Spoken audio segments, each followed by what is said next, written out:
Ich lasse mal laufen.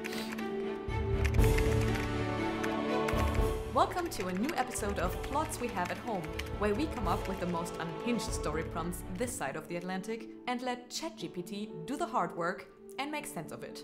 Or not. We read the stories out loud for you, and it's always the first time for both of us hearing them, so you get our unfiltered reactions. I'm Danny, And I'm John. and let's dive right into the first story of the day.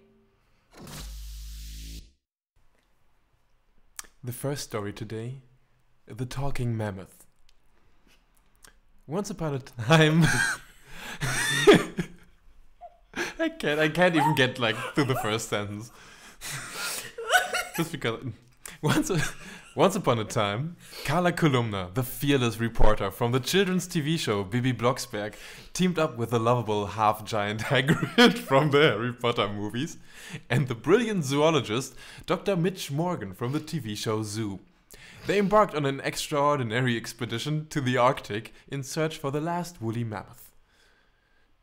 As their expedition began, the three adventurers found themselves navigating the treacherous and icy landscape of the Arctic.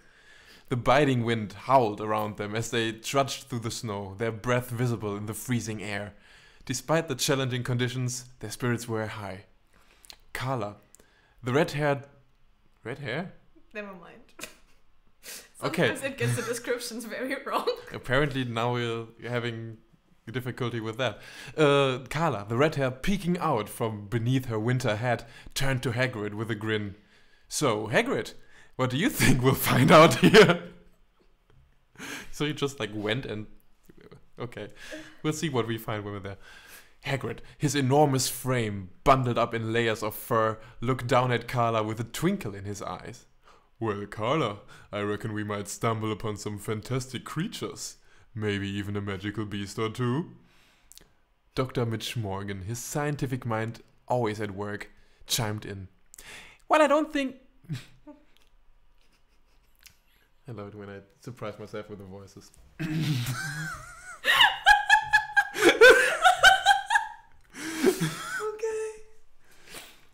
Well, I don't believe in magical creatures, Hagrid. I'm excited to document any new species we encounter. The Arctic is full of surprises. Why do you do Mitch so dirty with this weird voice? I don't know, I haven't heard him talk in ages. And I have to make him distinct from the rest. Okay. As they trekked deeper into the Arctic wilderness, the trio engaged in deep conversations about the meaning of life. Off camera, though. The discussions ranged from interconnectedness of all living things to the importance of preserving the Earth's biodiversity. That's not okay. Suddenly, Hagrid's eyes widened as he spotted movement in the distance. Did you see that? Over there! He exclaimed, pointing ahead. Carla and Dr. Morgan followed his gaze and gasped. There, standing in all its majestic glory, was the last woolly mammoth. Its enormous tusks curved gracefully, and its shaggy coat protected it from the biting cold. Carla, unable to contain her excitement, turned to Hagrid. Hagrid, this is incredible! Can you imagine having a woolly mammoth as a pet? I bet he can. Hagrid's eyes gleamed mischievously. Oh, wouldn't that be something? But we must respect its natural habitat, Carla. Since when? That's new for him, yeah. Its natural habitat, the fucking Arctic, too. As they approached the magnificent...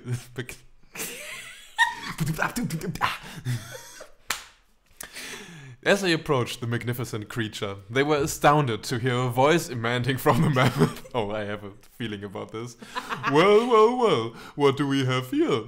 More humans trying to capture my essence on some strange contraption? What? What? What contraption? What? I don't even know. I have so many questions. Carla, Hagrid, and Dr. Morgan exchanged bewildered glances before Carla tentatively spoke up. Excuse me, did you just talk? The mammoth, who bore an uncanny resemblance to Manny from the movie Ice Age, because of course, raised an eyebrow. Yes, I can talk. And I assume you're here to take photos of me? Fucking tourist trap. Dr. Morgan, his scientific curiosity piqued, stepped forward. Indeed, we are. We're here to document your species and preserve the knowledge of your existence for future generations. Der Wunschpunsch, what is this voice? It gets worse. I also feel like I already switched it like twice already. We'll fix it in post. Manny let out a snort and rolled his eyes. Preserve. Ha! As if humans have done such a stellar job preserving anything. Fine, take your photos, but make it quick. I don't have all day. Because I have things to do in the Arctic all by myself. You know, busy mammoth stuff. As the last one of your species, who the fuck knows? Carla, eager to capture the moment, reached for her camera and started snapping away. Chick, chick, chick, chick. As she did, she couldn't help but ask Manny a question. So, Manny, what's it like being the last of your kind? Oh! Jesus Christ. Read the fucking room. Manny let out a sigh, yeah. His breath visible in the chilly air. Lonely mostly. I miss my herd. I miss the companionship. But I suppose I've grown accustomed to it, to my solitude. What? Okay, that's sad. Hagrid, his heart touched by Manny's words, stepped forward with a sympathetic smile. Well, Manny, you won't be lonely for much longer. We promise to share your story and make sure the world remembers the woolly mammoth. We'll send more tourists your way. How is that supposed to bring more mammoths to him, though? No, just tourists, no mammoth. Oh, okay. I mean, I guess that's still technically less lonely. Manny's cynical facade softened slightly as he nodded. Very well, but don't expect me to be all touchy-feely. I got a reputation to uphold, you know. Okay. Gotta stay true to his character from the movies, I guess. Don't want to let his fans down when they come see him in the fucking Arctic. With their photographs, in hand. Okay, it's like an instant camera, and memories etched in their hearts. The unlikely group bid farewell to Manny, the last woolly mammoth. As they made their way back through the Arctic landscape, they couldn't help but feel a sense of awe and wonder at the mysteries of life. Okay. And as they continued their journey, Carla, Hagrid, and Dr. Morgan knew that their time in the Arctic had not only brought them closer to nature, but also to each other, as they shared a profound experience of discovering the last remnants of a magnificent species, a reminder of the beauty and fragility of life on Earth. Of course they did. What? Okay, so... Okay, first impressions. I like the message behind the story, I guess. I also find it like a very interesting cast of characters working together. Like, I can definitely see Carla Kolumna and Hagrid working off of each other, especially since she's also friends with Otto from Benjamin Blümchen, and therefore is apparently very accustomed to large trunked animals that talk to her. I haven't even thought about that, and now I'm like, why is she so bewildered that the mammoth can talk out of all three of them? I don't know, maybe she's just mainly bewildered at it being a mammoth. We'll give it the benefit of the doubt on that behalf, I guess, even though she canonically has black hair, and I'm very confused why ChatGPT decided to make her a redhead. Like, yeah, for no reason. Sometimes ChatGPT mixes up appearances, and I don't know where it takes the information from. The only red hair in Bibi Blocksberg is her mom. Yeah, or Otto in Benjamin Blümchen, I guess. Yeah, but that's more unlikely that ChatGPT. Yeah, if you told her Bibi Blocksberg, yes, then it's probably, I don't know. She also like wears a red hat sometimes. I don't know if it maybe mixes that stuff up. I have no idea. Would be interesting. If you guys know why ChatGPT gave her the wrong hair color, let us know. Yeah, but generally, I'm very, very fond of this very heart-touching, I guess, story about them bringing more tourists to the Arctic to visit Manny, the last mammoth on Earth. Not even gonna get into the like specifics on how he's the last mammoth on Earth and still around in like present time, but we don't ask questions around here. We only read. Yeah. Okay. It's really hard, but can you guess the detail I put in? I can also give you the heads up that it didn't really work out. Yeah, I figured, because if it's there, then it's extremely subtle. I can also just tell you because it's really hard to Please, say. at least let me get a guess of. Okay.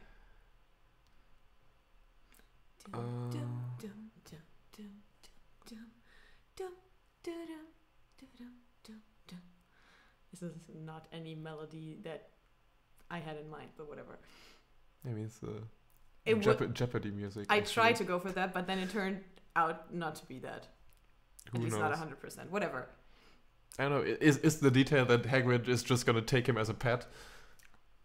Kinda. I mean, as I said, it didn't work out. I told ChatGPT that they stumble upon different forms of wildlife in the Arctic because there are other forms Animals. of wildlife, yes. Yeah. And every animal he sees, he wants to take home as a pet. Ah, okay. I mean, I guess technically that's true then, right? Yeah, I mean, they only see the mammoth, and Yeah. but also Kala Kolumna just suggests that he takes it, that it would be fun to take the mammoth home as a pet, and Hagrid says that he has to respect the natural habitat. So ChatGPT turned that one around. That's very interesting, of course. Yeah, I don't know if it maybe try to like stick to the story beats of it being like a preserve nature kind of story. So it was like, no, we can't make him take him now. I mean, also he just wanted to take them, and then the other two would have stopped him. Yeah, that also would have That worked would've better, worked. probably. Yeah. And I honestly, the poor Mitch Morgan and the voice you gave me. I'm very sorry in advance. Also, just generally, he seems very tacked on, although he's like the one the one character in there who's like actually an expert in the field. Yeah, that's awesome. That's why I said like the mix of characters. I wanted to have a journalist, a scientist, and someone who like is either an adventurer or has something to do with animals. Yeah, I mean, I think you So picked, that was picked the very mix good I was characters going for for. that. Yeah, I see them working very well together in that sort of setting. That was the idea behind it, Yeah. and because we agreed on having like stories themed around Into the Wild. Indeed. I went like my first thought was Arctic, and It's pretty wild. then up I had there. to like build this all around it, and then I just had to like wait. They could just look for a mammoth. Wait, there's a mammoth on TV. That I love actually because the Ice Age movies are great. Also, he was sort of on character, sort of off character, like Manny. Yeah. But I also guess- didn't give him that much to like work on with him, and to like, yeah. I just love that she asked him like, so how's it being the last one of your kind? And it's so just fucking like, rude. exactly the thing in the second Ice Age movie where he's just like really upset about it, and Yeah. Sid keeps like singing all these songs. So yeah. He specifically wants him to shut up about it. Yes. But other than that, actually worked out fine. Did everything I wanted it to. Except for Hagrid trying to Yeah, pocket wild animals, I mean, guess. yes, that didn't work, but it was cute, I think. You have to rate it. True. I don't know. I think I would give it like a 7 or 8 out of 10 for like the cast of characters and the mix of them, and the general story beats we hit are very cute and nicely put together. But I just feel like the reverse dynamic of Carla suggesting Hagrid taking the animals and Hagrid being like no, kind of takes me out of it. And I'm really sorry about her having the wrong hair color. I get that though. That was not great. But I think like 7 out of 10 is fine because it was cute. It could have been more like a little more funny and cynical with Manny in the end. I was kind of hoping Yeah. for that. I actually told it that, but yeah, I guess it was decent. I'm happy with it. I really can't. Okay, let's get into the second story of today. Animal Crossing safaris. Once upon a time, in the quaint city of Dortmund, Germany, 3 Animal Crossing villagers decided to embark on a unique adventure. Fauna, a kind and curious deer, accompanied by Marshall, a slightly pompous but well-meaning squirrel, and Rolled, a jovial penguin with an insatiable appetite, gathered their belongings and set off on a safari like no other. I'm already dead. Unbeknownst to them, the world has been ravaged by a nuclear apocalypse. How did you miss that? Like akin to the world portrayed in the Fallout video game franchise. We already know whose prompt got like a little too specific this week. Dortmund, once a thriving metropolis, now stood as a haunting testament to the devastation wrought by the cataclysmic event. As the 3 villagers ventured forth into the remnants of the city, they marveled at the desolate landscape.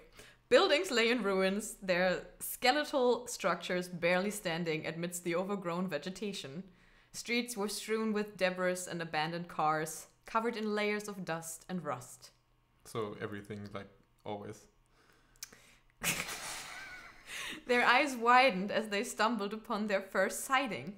Peering through the broken window of a dilapidated skyscraper, they caught a glimpse of a figure moving amidst the wreckage. Closer inspection revealed a human, or what was left of one. The radiation had mutated their bodies, leaving them disfigured and grotesque. Some had extra limbs. Others had skin that glowed with an eerie luminescence. That sounds kind of dope. Just being like a glowy guy. Fauna, ever the optimist, saw past their physical appearances and felt a sense of empathy. She wondered if they were suffering. Their lives forever changed. Gee, I wonder. Their lives forever changed by forces beyond their control. Marshall, ever the intellectual, pondered the consequences of humanity's actions and the destructive power of nuclear energy. Roald, in his typical lighthearted manner, was more concerned about finding something to munch on amidst the ruins. I wouldn't recommend that, though. Priorities, I guess. As the 3 animals continued their safari, a sudden rumble shook the ground beneath their feet. The ground crackled, and they found themselves standing on the precipice of a massive sinkhole. It seemed their journey had hit a snag, and danger loomed over them. That's so wholesome. You know. Childhood ruined, people. Panicking, Fauna quickly suggested they find shelter before the sinkhole swallowed them whole. She led the way. It's not like the sinkhole is going to run after them. She led the way, her hooves pounding against the broken asphalt as she sought refuge in an intact building nearby. Marshall, ever the pragmatist, devised a plan to brace the structure against further collapses. Nuke Inc. will help, I guess. Roald, though a little anxious, kept the mood light, cracking jokes to lighten the tense atmosphere. As they huddled together, waiting for the tremors to subside, their hearts pounded with fear. They had come face to face with the true consequences of the nuclear apocalypse. The mutated humans they had encountered earlier were a testament to the destruction wrought upon the world. Eventually, the tremors ceased and the animals ventured back outside. They observed the sinkhole with caution, realizing the dangers that had lurked beneath the fragile surface. Taking heed of the warning, they decided to alter their course and explore the outskirts of the city instead. Because that's better.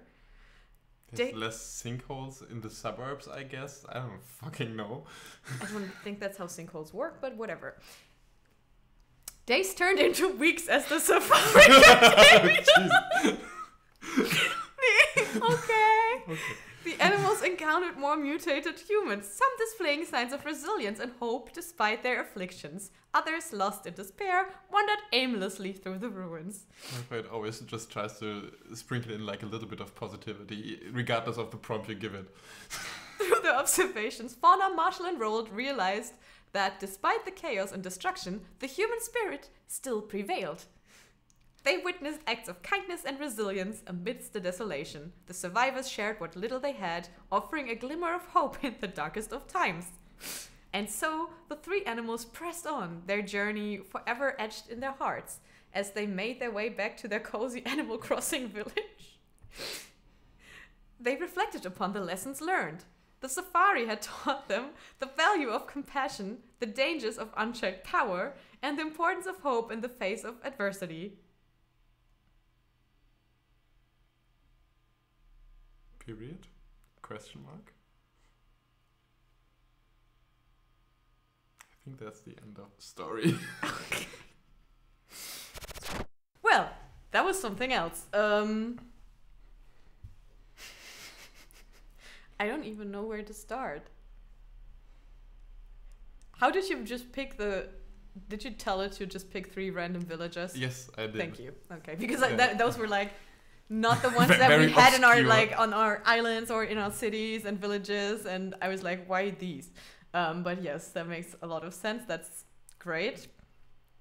I was kind of hoping that they would catch bugs or something on the way.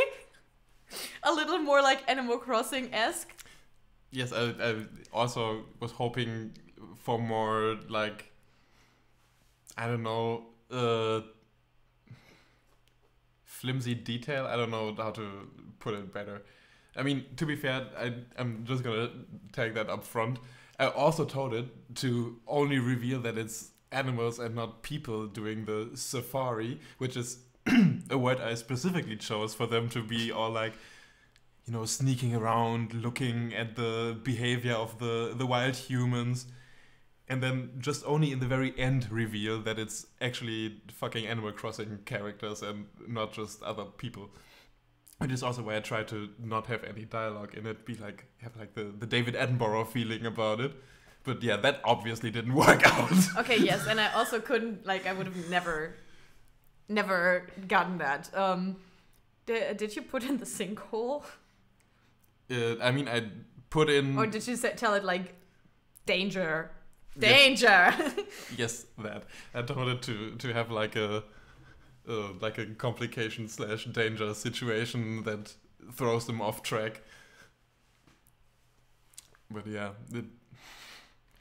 I don't know. I mean, I obviously didn't hit the right notes with that prompt, with it being all like basically taking the sentence out of my prompt and putting it into the story. It happens sometimes. I had that too. I mean, I had like 3 in a row, like just in the very beginning. Like basically all my big points were just like, okay, this is set in Dortmund. This is gonna be Animal Crossing characters, and it's gonna have like the mutated radiation people from Fallout.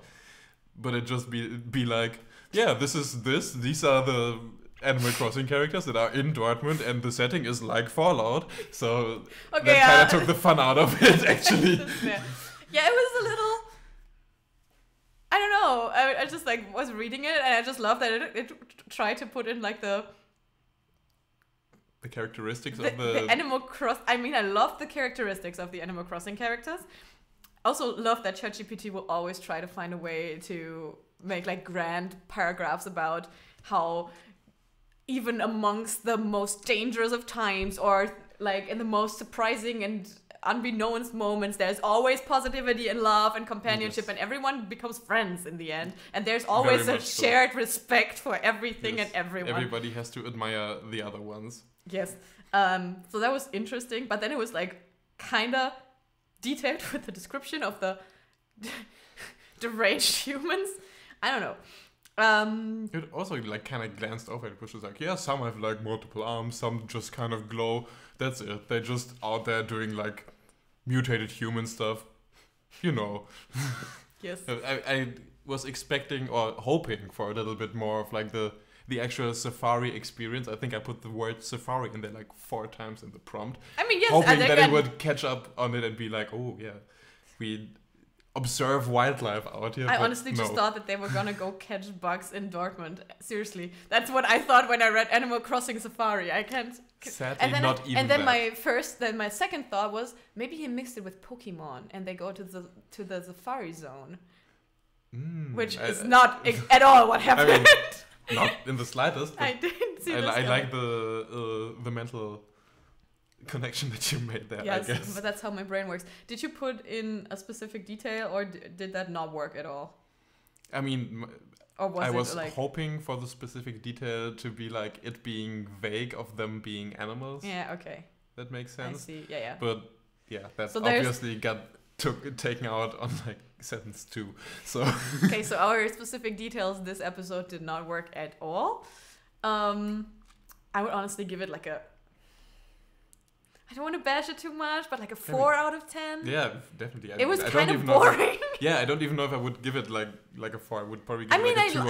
I give it a 4 because it was very coherent in its like storytelling. It was very like specific about the characteristics of the Animal Crossing villagers. And for the idea behind it, honestly, I want to credit that because that's funny. But yeah, 4. Yeah, the execution was a little rushed. Maybe ChatGPT could have taken a little bit more time, do some research on the topics. That could have helped maybe. But yeah, I'm also not very satisfied with it. Honestly, I'm a little disappointed. That's okay. Next one's gonna get better. That was it. Our 2 stories for the day. Thank you so much for listening. And if you enjoyed this episode, share it with all your outdoorsy friends that would want to take a trip to the Arctic soon to find the last woolly mammoth and visit many. And if you didn't like this one, we still have more plot at home. Beautiful.